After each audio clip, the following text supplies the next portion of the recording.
way. Like, I don't know the best way. I know the ways I've done in the past, but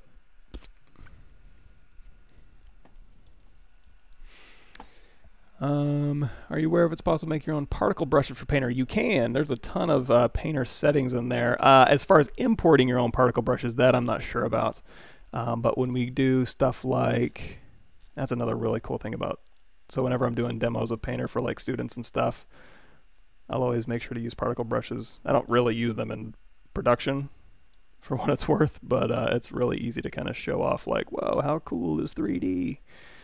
So we're going to go to PBR Metal Rough, and we got, let's just go back to our regular brush here.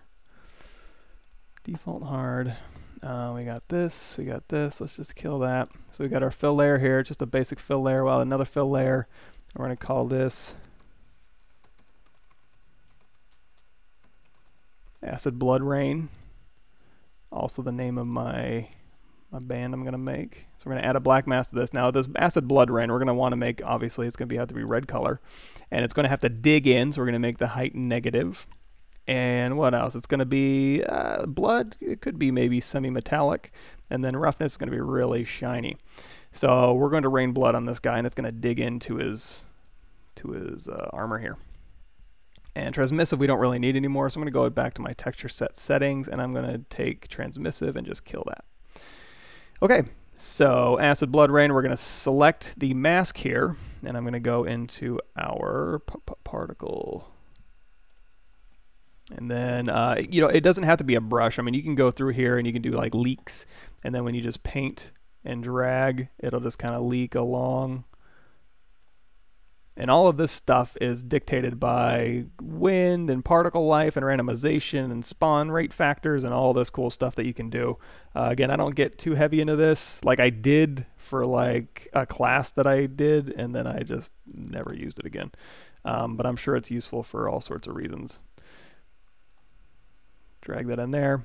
Also organic stuff, so you can just click and hold, and it'll do kind of that kind of spinnery stuff. And the cool thing about these is if you can see something you kind of like, you can go in here and just change a little bit of it. Like I said, I don't know if it's, I'm not an FX guy, but maybe some FX experts out there could figure out what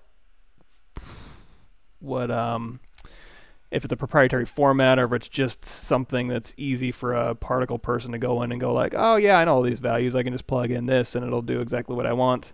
And you can just import it or at least have it override some of these things here.